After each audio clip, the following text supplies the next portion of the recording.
एक गांव में राघव और सुलेखा नाम के दंपति रहते थे। सुलेखा को कोई बच्चा नहीं था, जबकि उनकी शादी को कई साल हो चुके होते हैं। एक रात सुलेखा को एक सपना आता है जिनमें वह एक बुरी शक्ति वाला शैतानी बच्चा देखती है।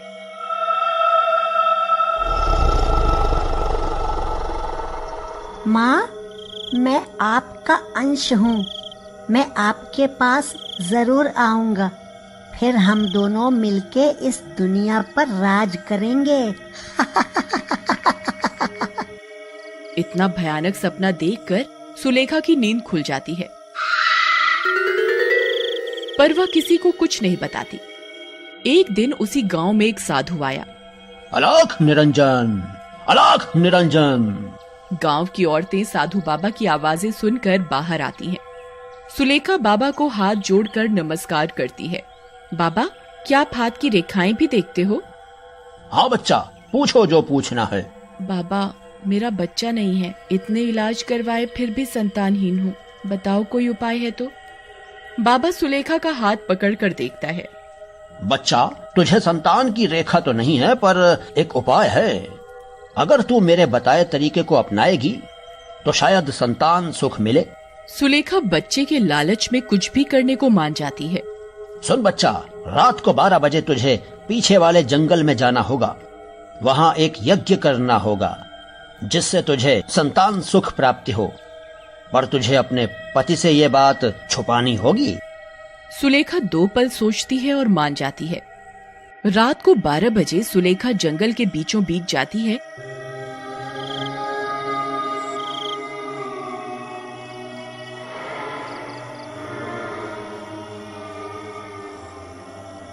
और बाबा वहां यज्ञ शुरू करता है। पूरे 1 पहर तक यज्ञ चलता रहता है।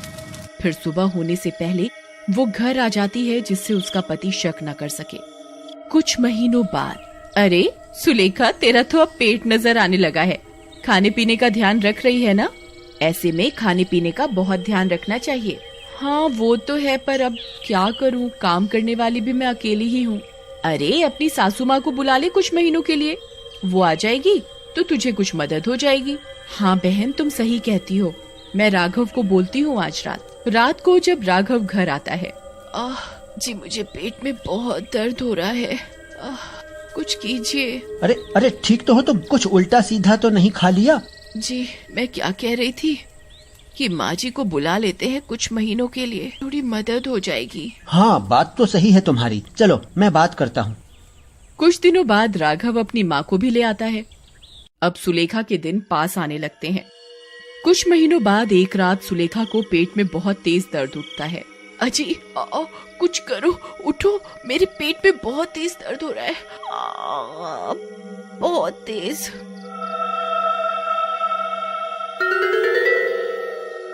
सुलेखा की चीख सुनकर राघव की माँ कमरे में आ जाती है। अरे बहू, क्या हुआ, ठीक तो हो? माँ जी बहुत दर्द हो रहा है, देखिए ना। सासू माँ जब सुलेखा का पेट देखती है तो दंग रह जाती है। अरे ये कैसे हो सकता है? अभी तो 6 महीने हुए हैं और इसका पेट इतना ज्यादा कैसे?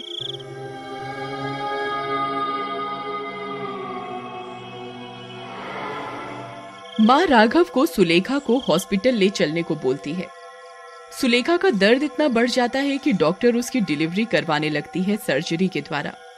पर ये क्या, सुलेखा के द्वारा जन्मा बच्चा देखकर नर्स हैरान रह जाती है। बचाओ बचाओ। नर्स इतने में किसी को बुला पाती कि वो शैतानी बच्चा नर्स का गला दबाकर उसे मार देता है।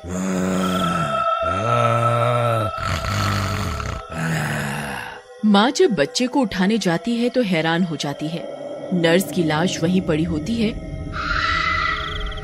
और उस शैतानी बच्चे के हाथ बहुत बड़े बड़े होते हैं। उसकी आंखों से काला धुआं निकल रहा होता है।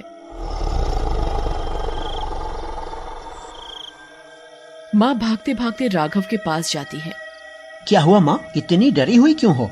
मेरा बच्चा तो ठीक है ना, कहो ना। राघव, तेरा बच्चा कोई आम बच्चा नहीं है, वो एक शैतानी बच्चा है और वो किसी को नहीं छोड़ेगा। राघव और माँ बात कर ही रहे होते हैं कि वो शैतानी शक्ति वाला बच्चा वहाँ आ जाता है और उसकी माँ को मारने लगता है। अब मैं इस दुनिया में आ चुका हूँ। अब सिर्फ मेरा राज होगा। और वो राघव की माँ की भी जान ले लेता है।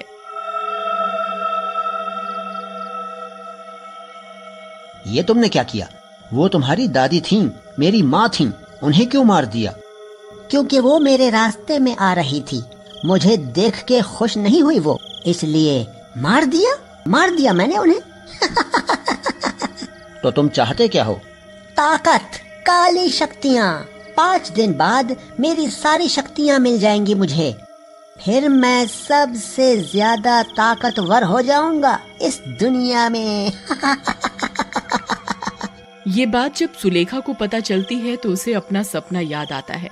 सुलेखा, इस दुनिया को बचाने के लिए हमें इस शैतानी बच्चे को खत्म करना होगा। नहीं, वो जैसा भी है मेरा बच्चा है, मैं उसे नहीं मारूंगी। वे दोनों आपस में लड़ रहे होते हैं, तभी वहाँ वो शैतानी बच्चा आ जाता है। माँ, तुम इनकी बातों में नहीं आना, ये सब मुझे मारना चाहते हैं। बस तुम ही मुझे प्यार करती हो, मैं तुमसे प्यार करता हूँ। इनकी बात मत सुनो, ये तुम्हें भी मार देंगे। सुलेखा ममता से बंधी हुई होती है, वह उस बच्चे को मारने के लिए राजी नहीं होती। सब घर आ जाते हैं और वे सब रात को सोने जाते हैं। मुझे कुछ तो करना होगा, ये शैतान की शक्ति है, ये किसी का सगा नहीं हो सकता। सुबह मैं इसे धोखे से पुरानी हवेली लेके जाऊंगा और वहाँ इस शैतान को मार दूंगा। अगली सुबह। अरे सुलेखा, सुनो, चलो बच्चे को लेके पुरानी हवेली चलें। वहाँ मंदिर है, वहाँ इसका नामकरण कर देंगे और आशीर्वाद भी दिलवा देंगे। पर जैसे ही वह उस शैतानी बच्चे को उठाने जाता है तो वह दंग रह जाता है, क्योंकि शैतानी बच्चा रातों रात 5 साल का हो जाता है और उसे कुछ शक्तियाँ भी प्राप्त हो जाती हैं। नहीं, ऐसा नहीं हो सकता, ये कैसे मुमकिन है?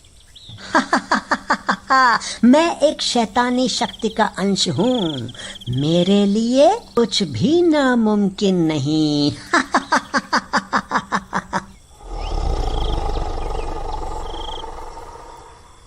नहीं, ऐसा मत करो बेटा, ये तुम्हारे पापा हैं।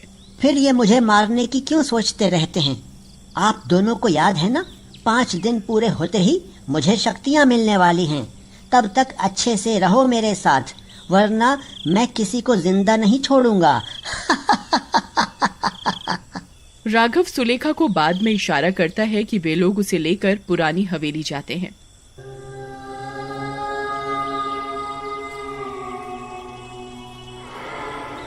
वहाँ राघव ने पहले ही एक सिद्ध पंडित को बुला रखा होता है। देखो, आपको जो करना है करो, पर मेरे बच्चे को कुछ नहीं होना चाहिए। तुम चिंता नहीं करो, मैंने बात कर ली है। इस पूजा से जैसे ही इष्ट देवता की चमकती नजर इस शैतान पर पड़ेगी तो इसकी बुरी शक्तियाँ खत्म हो जाएंगी। तुम बस इसे यहाँ देवता की मूर्ति के सामने ले आओ। सुलेखा उसे एक जड़ी बूटी सुंघाकर बेहोश कर देती है और मूर्ति के सामने लाती है। अब आप लोग मेरे साथ साथ इन मंत्रों का उच्चारण कीजिए। इसके होश में आने से पहले हमें सारे नियम करने होंगे। विधि नियम शुरू होता है और करीब 1 घंटे तक मंत्र का उच्चारण चलता है। तभी इष्ट देवता की आंखों से पवित्र शक्ति निकलती है जो उस शैतानी बच्चे पर पड़ती है।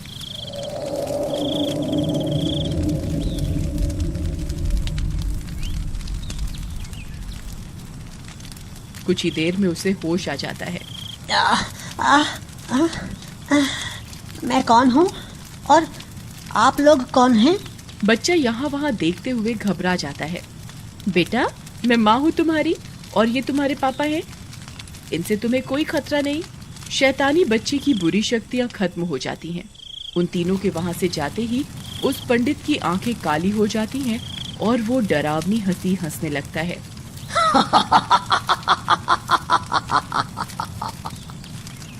जैसे ही वह अपनी आंखों से खंबे की तरफ देखता है, वो खंबा चकनाचूर हो जाता है।